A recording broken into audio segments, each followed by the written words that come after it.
অনেক গানে ওনার সবাই গেয়ে থাকি আমরা, তো একটা গান গাইবো ওনার জন্য, গানটি গাইছি।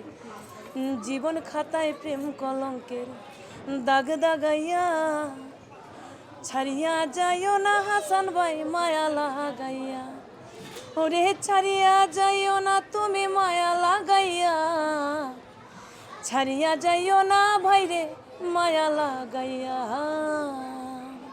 আসলে উনার যে কথাগুলা গানের, এই কথাগুলোর মধ্যে অনেকে কাঁদে, অনেকে হাসে, মানে কথাগুলা এত অর্থবহ হয়। আসলে যারা গান করে, যারা গানের বিশ্লেষণ করে, তারা বলতে পারবে উনার গানের অর্থগুলা।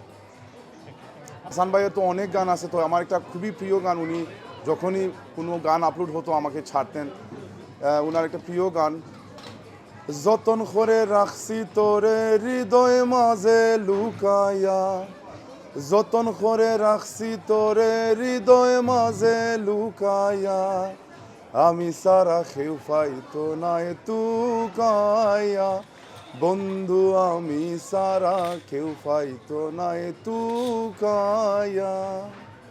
অনুষ্ঠান মানেই পাগল হাসান ভাইয়ের গান এবং বাংলাদেশের, কারণ বাংলাদেশের তিনি একজন উদীয়মান শিল্পী, গীতিকার, সুরকার, একজন ভালো মানুষ। ওনাকে আমরা দুর্ভাগ্যবশত গত 2 দিন আগে সড়ক দুর্ঘটনায় ওনাকে হারিয়ে ফেলেছি। আমি বলবো আমাদের সিলেট তথা বাংলাদেশের উনি সম্পদ। আমি ওনাকে দেখি নাই, তবে ওনার গান গাই, এবং কেন জানি না আমরা যারা গান করি আমরা খুঁজে বেড়াই আমাদের পরিবারের মানুষকে, কে কোথায় আছে, কেমন আছে, কিভাবে আছে, তার জীবন চলাটা কেমন। সো এভাবে আমি দূর থেকে হাসান ভাইকে যতটুকু জেনেছি, পাগল হাসান ভাইকে, অনেক ভালো মানুষ। ওনাকে হারানোর কারণে আমি বলবো যে বাংলাদেশ একজন উদীয়মান একটা প্রতিভাকে হারিয়ে ফেলেছি। আসমানে যাইও না রে বন্ধু, ধরতে পারবো না তোমায়, পাতালে যাইও না রে বন্ধু, ছুঁইতে পারবো না। আসমানে যাইও না রে বন্ধু, ধরতে পারবো না, পাতালে যাইও না রে বন্ধু, ছুঁইতে পারবো না। তোমায় বুকের ভিতর রইও রে বন্ধু, বুকের ভিতর রইও, অন্তরে অন্তর মিশাইয়া পীড়িতের গান গাইও।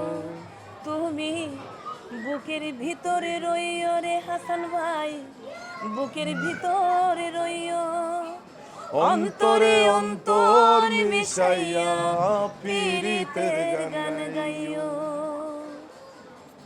বলেন আসলে আমার সৌভাগ্য হয়েছিল হাসান ভাইয়ের সাথে।